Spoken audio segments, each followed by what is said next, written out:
अन्नदाता, नीत तुम्हारा अन्नदाता। पग पग पर है संग तुम्हारे अन्नदाता। लहू किसानों का बन के पसीना सींचता है धरती का सीना। मेहनत का तेरी हक दिलवाने, नई तकनीक नई खोज बताने। पशुधन को गुणवान बनाना, पौध सुरक्षा को सिखलाना, खेती के सब गुर समझाने, भारत का सरताज बनाने। आठों पहर है संग तुम्हारे अन्नदाता, अन्नदाता। नमस्कार, मैं हूं श्रद्धा। आप सभी दर्शकों का अन्नदाता कार्यक्रम में स्वागत करती हूं। भारत की आत्मा किसान है जो गांव में निवास करते हैं। प्राचीन काल से लेकर अब तक किसान का जीवन अभावों में ही गुजरा है। समय अभाव के कारण उनकी आवश्यकताएं भी बहुत सीमित होती हैं। वो तो पूरे दिन रात कृषि कार्य में ही जुटा रहता है। ऐसे ही भारतीय किसानों को खेतीबाड़ी से जुड़ी हुई बहुत सी नई लाभकारी जानकारी देने के लिए हर रोज सुबह हम आपके साथ आते हैं। तो चलिए कार्यक्रम शुरू करने से पहले देखते हैं क्या है आज के अन्नदाता में। आम के बाग से कैसे ले अधिक फलोत्पादन। ग्रीन हाउस में खीरा की खेती से किसान ले रहा है अच्छा मुनाफा।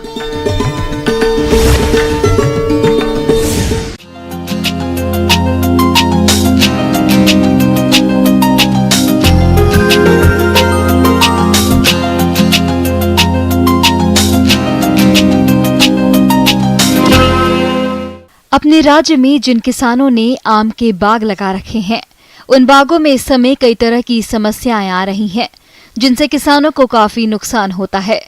कुछ इसी प्रकार की समस्या से परेशान है हमारे एक किसान, जिसका समाधान बता रहे हैं गोविंदगढ़ के कृषि पर्यवेक्षक करण सिंह शेखावत।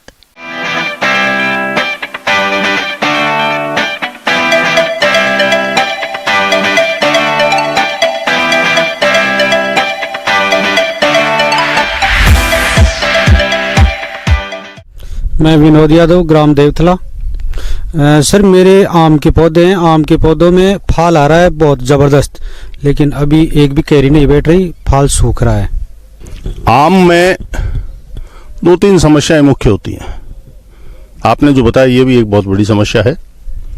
फूल आता है और आपने तो बताया नहीं, लेकिन मैं बता दूं आपको, फूल आने के बाद काला पड़ के सूख गया।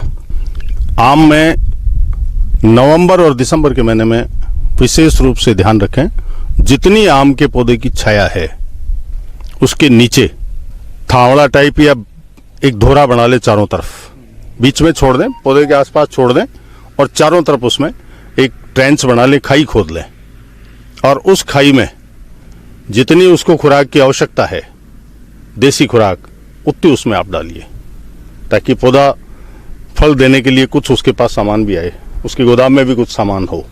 उसके बाद निरंतर पानी देते रहिए। तो आपके आम में जनवरी के महीने में, फरवरी के महीने में अलग अलग पौधों की अलग अलग नेचर है। जैसे ही आम का थोड़ा सा फूल भी दिखाई दे, उस समय एक कीटनाशक, चाहे आप डाइमेथेट ले लो, कोई दिक्कत नहीं, वो भी ठीक है, मोनोक्रोटोफॉस भी ले सकते हैं, और भी कोई सा कीटनाशक ले सकते हैं। और एक उसमें कैराथिन या सल्फर बेस्ड कोई फंजीसाइड, इनमें से ये दोनों चीजें मिला के आप एक बार उस पर स्प्रे कर दीजिए। जब बगर थोड़ा सा दिख गया, उस समय बगर आने से पहले, फूल आने से पहले ये छिड़काव कर दीजिए। उसके बाद जब पूरा फलन हो जाए, जब पूरा फूल जाए, बगर आ जाए, उस समय उसमें सल्फेक्स पाउडर जो आता है, ये पाउडर 2 ग्राम प्रति लीटर पानी में, और प्लानोफिक्स की एक 15 लीटर की टंकी में 4 या 5 ml, इससे ज्यादा नहीं डालना है। दूसरा छिड़काव यहां कर दीजिए। और तीसरा छिड़काव जब उसमें मूंग के आकार की कैरी बनना शुरू हो जाए, उस समय उसको कीटनाशक और कैराथिन या सल्फर बेस्ड फफूंदनाशक वो डाल के छिड़काव करें। इसके बाद आपके पौधे में निश्चित रूप से अच्छे आम बैठेंगे। यदि किसान भाइयों आपने भी आम के बाग लगा रखे हैं तो आप इनसे अच्छा उत्पादन लेने के लिए कौन कौन से कार्य को करें, इस बारे में जानकारी दे रहे हैं बागवानी विशेषज्ञ HL सागर।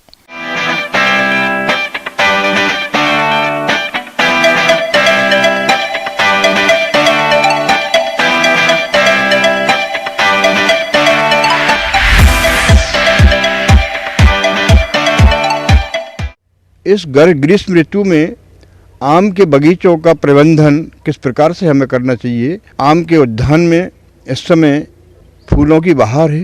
कहीं कहीं पूर्व में जहाँ फूल आ गए थे वहाँ पे फलों का जमाव प्रारंभ हो गया है। किसान भाइयों, आम के बाग फूल और फल बनाने की अवस्था पर है। इस समय बागों में खरपतवार नियंत्रण और सिंचाई पर विशेष ध्यान देने की जरूरत है। अगर आपने बागों की देखरेख में थोड़ी भी लापरवाही की तो फलों उत्पादन में भारी गिरावट आ सकती है।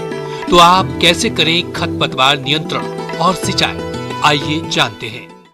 तो किसान भाइयों, सर्वप्रथम आम के बगीचे में जो भी खरपतवार हों उन्हें कल्टीवेटर के माध्यम से, रोटावेटर के माध्यम से या श्रमिकों के माध्यम से अलग करें। बगीचे की गुड़ाई या जुताई करके जब आम के बगीचे में फलों का आकार मटर के दाने या चने के दाने के बराबर हो जाए उस समय सिंचाई प्रारंभ कर दें और आवश्यकता अनुसार 2 से 4 सिंचाई आम के बगीचे में आप कर सकते हैं, चाहे थाले के माध्यम से या टपक पद्धति से। आमों के पौधों में सिंचाई का इंतजाम नितांत आवश्यक है क्योंकि तापक्रम काफ़ी तेज़ी से बढ़ रहा है। फलों की बढ़वार के लिए पानी काफ़ी आवश्यक है।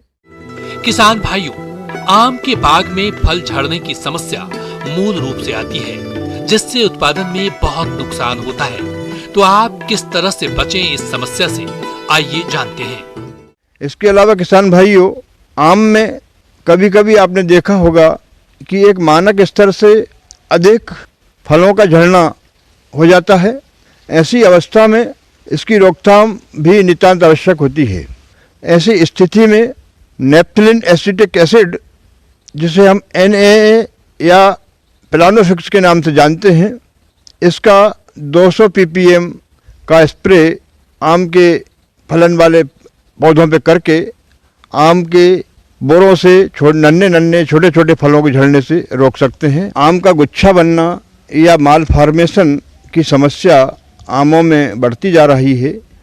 तो ऐसी स्थिति में बगीचे मालिकों को ये चाहिए कि प्रारंभिक अवस्था में ही जिन बगीचों में आम के गुच्छे जिनमें कि फूल गुच्छे के रूप में परिवर्तित हो जाता है और उनमें फल की सेटिंग नहीं हो पाती, ऐसे पुष्प गुच्छों को निरीक्षण करके सेकेटियर की सहायता से पौधे से सावधानी पूर्वक काटकर अलग कर लें और इनको किसी बोरे में भरकर बगीचे से दूर ले जाकर जला दें या गड्ढा खोद के ज़मीन में गाड़ दें और उसमें पुष्प गुच्छों के कटे हुए स्थान पर कॉपर ऑक्सीक्लोराइड का पेस्ट बनाकर उस पर लेप लगा दें। किसान भाइयों, अभी तक आपने खेती से जुड़ी हुई कुछ उपयोगी जानकारियां देखी। अब लेते हैं एक छोटा सा ब्रेक, जल्द ही लौटेंगे और कार्यक्रम में आगे भी है खेती बाड़ी से जुड़ी महत्वपूर्ण जानकारियां, तो बने रहिए हमारे साथ।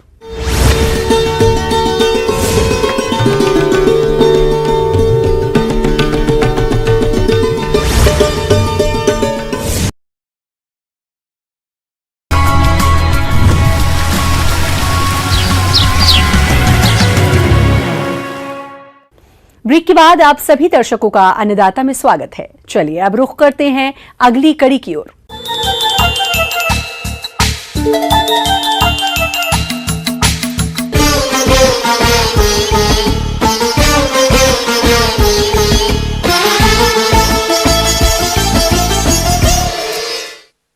खीरा की खेती से आज किसान अच्छा लाभ कमा रहे हैं क्योंकि खीरा की अच्छी मांग रहती है। पहले खीरा की खेती आमतौर पर गर्मियों में खुले खेत में की जाती थी, लेकिन आज खेती में भी तकनीकी विकास के चलते खेती का रूप बदल चुका है और अधिकतर फसलों का उत्पादन पूरे साल किया जा रहा है। इसी के अंतर्गत आज आपको मिलवा रहे हैं हरियाणा करनाल के प्रगतिशील किसान रवि बतान से, जो ग्रीन हाउस में खीरा की खेती से अच्छा खासा मुनाफा कमा रहे हैं।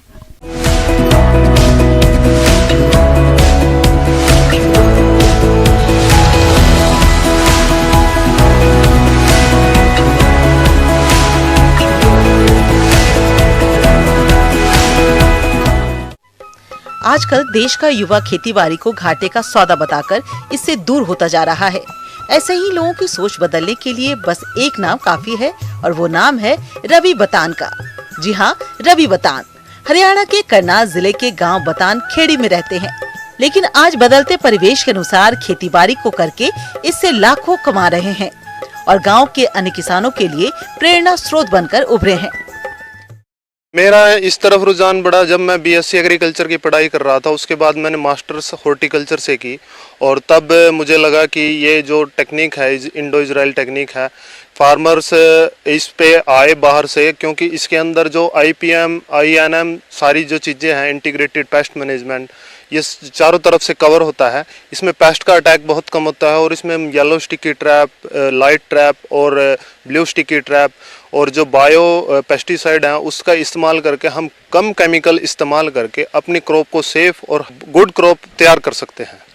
शुरुआत में हमने हॉर्टिकल्चर ट्रेनिंग इंस्टीट्यूट उचानी से इसकी ट्रेनिंग ली, जिसमें मैंने 2 ट्रेनिंग वहाँ से की, सेफ यूज पेस्टिसाइड इन हॉर्टिकल्चर क्रॉप, और एक मैंने poly house and net house farming की इसमें ट्रेनिंग लिया, जिसमें 4 से 5 दिन में उन्होंने हमें पूरा जो इसकी संपूर्ण खेती है उसके बारे में पूरा अवगत कराया, जिससे हम लगभग 5 से 6 साल से ये ग्रीन हाउस के अंदर खेती कर रहे हैं और इसमें हमने अभी खीरे की खेती लगाई हुई है। ये हमारा जो एरिया है 3150 मीटर का जो हमारा एरिया है खीरे का, और इसमें हमारे 33 जो है ना बेड बने हुए हैं, जिनमें एक बेड के अंदर 280 प्लांट लगे हुए हैं। और इन बेड्स की जो देख सकते हैं आप, जो दूरी है बेड से बेड की दूरी 176 सेंटीमीटर है और जो प्लांट से प्लांट की दूरी है वो हमारी 45 सेंटीमीटर है, और जो रो से रो की दूरी है हमारी वो 30 सेंटीमीटर है।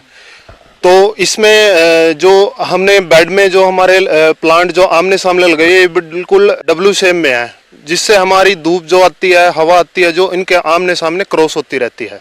ये मल्चिंग शीट हमने इसलिए लगाई है क्योंकि इसमें जो प्लांट है उसको वाटर स्ट्रेस से बचाया जा सकता है, और जो वीड्स होते हैं हमारे उनसे बचाया जा सकता है, और जो इसमें मॉइस्चर है जो हमारी वो मेंटेन रहती है। और एक फ़ायदा इसको और है, ये जो शीट है कवर होती है तो इसके नीचे जो रूट डेवलपमेंट है वो बहुत अच्छे से होता है। अभी हमारे खेत में जो खीरे की है वो बंदाई जो चल रही है। खीरा फसल की बढ़वार अच्छी हो, इसके लिए समय समय पर सिंचाई करनी पड़ती है। ये किसान सिंचाई ड्रिप के माध्यम से करते हैं और इसी के माध्यम से घुलनशील उर्वरकों का व्यवहार करते हैं। इन्होंने बताया कि फसल की अलग अलग अवस्थाओं पर अलग अलग उर्वरकों का व्यवहार करना पड़ता है, साथ ही उर्वरकों की मात्रा को घटाया बढ़ाया जाता है। इसमें जो खाद है वो हम ड्रिप के जरिए चलाते हैं। अभी हमने इसमें ये 12 से 15 दिन का हो गया है, तो इसमें हमने 1261 और मैग्नीशियम सल्फेट है उसका जो भी 3-3 kg का घोल बना के चलाया है, और उसके जरिए जैसे ही प्लांट में ऊपर रिक्वायरमेंट है जो दिखती है, जो डेफिशिएंसी है, उसके हिसाब से हम इसको स्प्रे करते हैं। यह किसान भाई अपनी खीरा की फसल को कीट रोगों से बचाने के लिए प्रक्षेत्र की साफ सफाई रखते हैं तथा फसल में पीले चिपचिपे प्रपंच लगाते हैं, जिससे कि फसल कीट व्याधियों से बची रहे। लेकिन यदि फिर भी फसल पर कीट रोगों का प्रकोप देखने में आता है, तब यह रासायनिक दवाओं का छिड़काव करते हैं, जिससे कि इनसे होने वाले नुकसान से बचा जा सके और फसल से भरपूर उत्पादन लिया जा सके। ये इसमें आप मान सकते हो 12 से 15 दिन में फ्रूट हमारा रेडी हो जाएगा, क्योंकि फ्रूट इस पे अभी आने शुरू हो गए हैं। ये सीडलेस है, इसको जल्दी मान लो बाहर वाली जो ओपन है हाइब्रिड है उससे जल्दी तैयार किया जा सकता है इसको। जो खीरे की जो क्रॉप है उसमें लगभग ये मान के चलो आप, अगर 400 क्विंटल तक आपका प्रोडक्शन होता है तो एवरेज एनुअल जो रेट रहता है हमारा वो 15 से 20 रुपए केजी रहता है। अगर 15 रुपए भी आप मान के चलो तो 6 लाख तक की इनकम आ जाती है, और उसमें जो क्रॉप्स का पूरा आप मान के चलो खर्च होता है वो 1,80,000 से 2 लाख रुपए तक का है। तो एक क्रॉप में आप मान के चल सकते हो कि 4 लाख तक की बचत हो सकती है। किसान भाइयों, यदि आय व्यय की बात करें तो यह किसान भाई साल में खीरे की 2 फसल लेते हैं और एक फसल से औसतन 400 क्विंटल उत्पादन मिलता है। इस तरह साल में इन्हें खीरे की लगभग 800 क्विंटल उपज मिलती है। यह किसान भाई औसतन 15 रुपए प्रति किलो के हिसाब से खीरा बेचते हैं। इसी तरह से 2 फसल से इनकी कुल आमदनी 12 लाख रुपए होती है। और जहां तक कुल खर्च की बात है तो खेत की तैयारी, बीज, खाद, उर्वरक, पौध सुरक्षा, ट्रांसपोर्ट और अन्य खर्च के रूप में लगभग 4 लाख रुपए कुल लागत आई। इस तरह इन्हें खीरे की फसल से लगभग 8 लाख रुपए शुद्ध लाभ के रूप में मिलने की संभावना है। किसान भाइयों, यह लागत खर्च और लाभ केवल फसल का है। इसमें ग्रीन हाउस और ड्रिप मल्च की लागत शामिल नहीं है। मेरा युवा किसान भाइयों से एक मैसेज है कि ये एक प्रॉफिटेबल खेती है, लेकिन आप इस खेती में आना चाहते हैं तो इससे पहले आप अच्छे इंस्टीट्यूट से ट्रेनिंग लें। और जो किसान भाई कुछ वर्षों से इसमें एक्सपर्ट हैं, काम कर रहे हैं, आप उनके पास जाइए, उनको देखिए कि उनकी जो तकनीक है वो कैसी है, वो किस प्रकार से कितनी अच्छी खेती कर रहे हैं। तो आप उनसे आपको एक सीखने को जो एक मिलेगा कि किस टाइम पे हमें क्या क्या जो वर्क करना है इसमें। आगे और भी है खेती बाड़ी से जुड़ी हुई बहुत सी रोचक जानकारियां, पर यहां पर रुकेंगे एक और ब्रेक के लिए। जल्द हाजिर होंगे।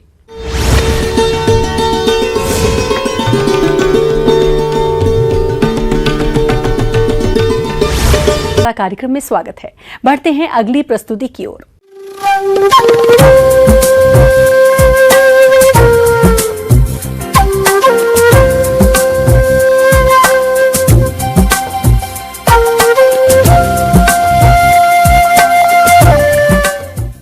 मौसम के अनुसार प्रबंधनों पर ही टिकी है आपकी खेतीबाड़ी, इसलिए मौसम पूर्वानुमान और उस पर आधारित साप्ताहिक कृषि सलाह इस प्रकार है।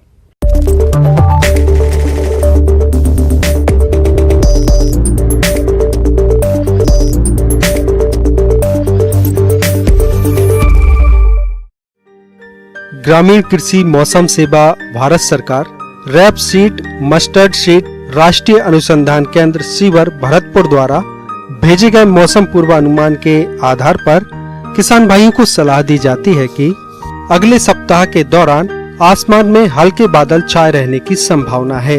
इस दौरान अधिकतम तापमान 35 से 37 डिग्री के बीच और न्यूनतम तापमान 19 से 22 डिग्री के बीच रहने की संभावना है।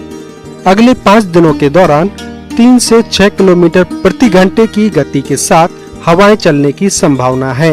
किसान भाइयों को सलाह दी जाती है कि कृषि कार्य को करते समय कोरोना वायरस के लिए जारी सरकारी सलाह का सख्ती से पालन करें और स्वयं की उचित देखभाल, व्यक्तिगत स्वच्छता, मास्क का उपयोग, साबुन से उचित अंतराल पर हाथ धोना तथा एक दूसरे से सामाजिक दूरी बनाए रखने पर विशेष ध्यान दें। इस समय गेहूं की फसल में अनावृत कंडवा रोग का प्रकोप हो सकता है।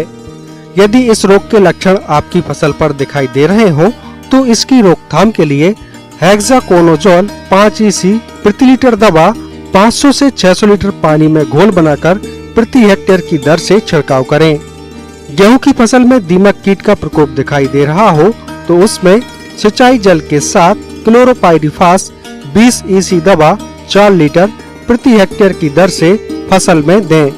चने की फसल में यदि फली छेदक कीट का प्रकोप हो रहा हो तो इसकी रोकथाम के लिए इमामेक्टिन बेंजोएट SG 250 ग्राम प्रति हेक्टेयर की दर से 500 से 600 लीटर पानी में घोल बनाकर छिड़काव करें।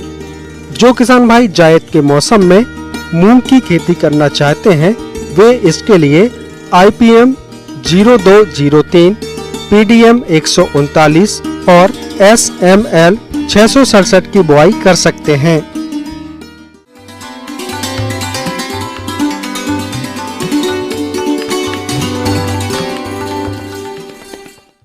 अन्नदाता हेल्पलाइन निशुल्क फोन संपर्क सेवा के माध्यम से आपके द्वारा पूछे गए प्रश्नों में से 1 या 2 महत्वपूर्ण प्रश्न को हम अपने कार्यक्रम में शामिल करते हैं। इसी के तहत आज का चयनित प्रश्न और उसका जवाब इस प्रकार है। अन्नदाता कार्यक्रम में आज जो प्रश्न हमने शामिल किया है उसे पूछा है गांव रामपुरा, जिला जयपुर से अशोक कुमार जी ने। आप रीपर कंबाइनर मशीन के बारे में जानकारी चाहते हैं तो अशोक जी आपकी जानकारी के लिए देखिए कार्यक्रम का यह अंश। मैं आज आप लोगों से फसल की कटाई के संबंध में चर्चा करूंगा। फसल कटाई के लिए रीपर, रीपर बाइंडर और सेल्फ प्रोपल्ड रीपर, 3 तरह के रीपर और साथ में ट्रैक्टर से माउंट किए हुए रीपर आजकल प्रचलित हैं। इस तरह से हमने मशीनों में फिर कुछ सुधार किया और रीपर बाइंडर करके एक मशीन विकसित की गई जो 2 तरह के मॉडल में चल रही है। एक सेल्फ प्रोपल्ड है, 3 व्हील की है, जिसको हम 10 HP के इंजन से चला रहे हैं। इसकी 1.25 मीटर कटिंग विड्थ है और हम इससे 1 घंटे में लगभग 1 एकड़ फसल काट सकते हैं। इसके द्वारा काटी गई फसल में रस्सी बांधने के लिए रस्सी की आवश्यकता होती है, जो नायलॉन की रस्सी होती है, और यह एक बंडल में लगभग 1 एकड़ की कटाई की फसल को बांध सकते हैं। हम अपने बंडल में साइज को भी घटा बढ़ा सकते हैं नॉटिंग डिवाइस के माध्यम से। गेहूं और धान खड़ी फसलों में बंडल बनाने में उपयोगी है।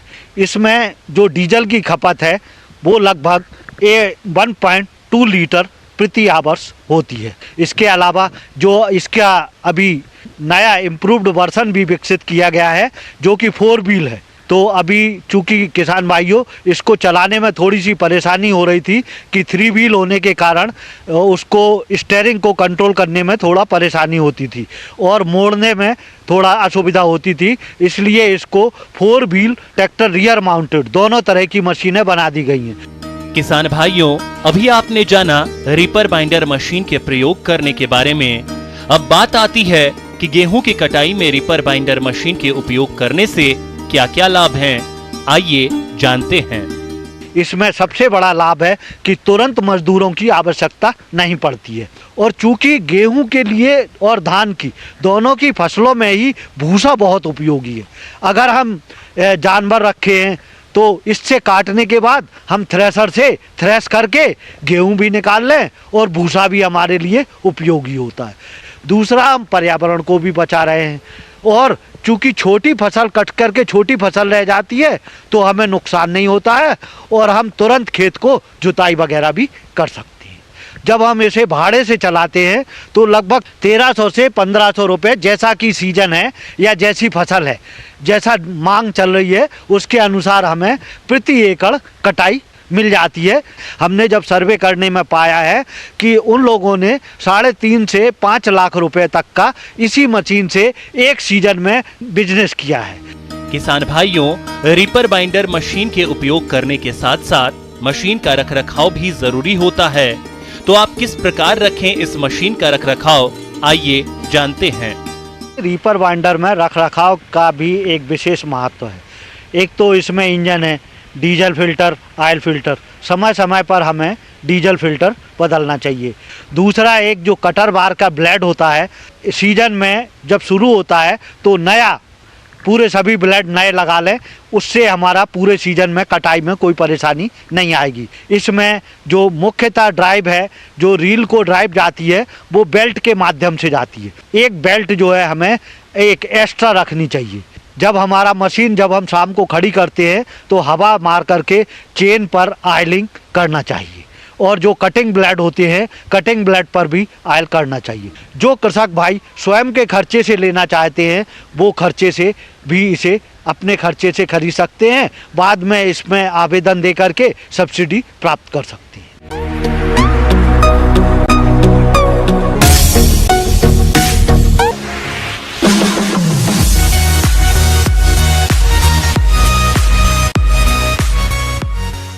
आइए अब एक नजर डालते हैं राज्य की कुछ चुनी हुई मंडियों के प्रमुख फसलों के बाजार भाव पर।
किसान भाइयों, अन्नदाता आपकी सेवा के लिए संकल्परत है। कृषि संबंधित समस्या और सुझावों के लिए आप हमें इस पते पर संपर्क कर सकते हैं। प्रोड्यूसर अन्नदाता, news 18 Rajasthan, Ramoji film city, Hyderabad 501512। साथ ही आप हमें ईमेल भी कर सकते हैं। हमारी ईमेल आईडी है p18annadatarajasthan@nw18.com। इसके अतिरिक्त आप हमें निःशुल्क हेल्पलाइन नंबर 18004192 पर सोमवार से शनिवार सुबह 10 से शाम 4 बजे के बीच संपर्क कर सकते हैं। किसान भाइयों, अब समय हो रहा है आपसे विदा लेने का, तो हमारी अन्नदाता टीम को दीजिए इजाजत। कल फिर आपसे मुलाकात होगी कृषि संबंधित कुछ और महत्वपूर्ण जानकारियों के साथ। नमस्कार।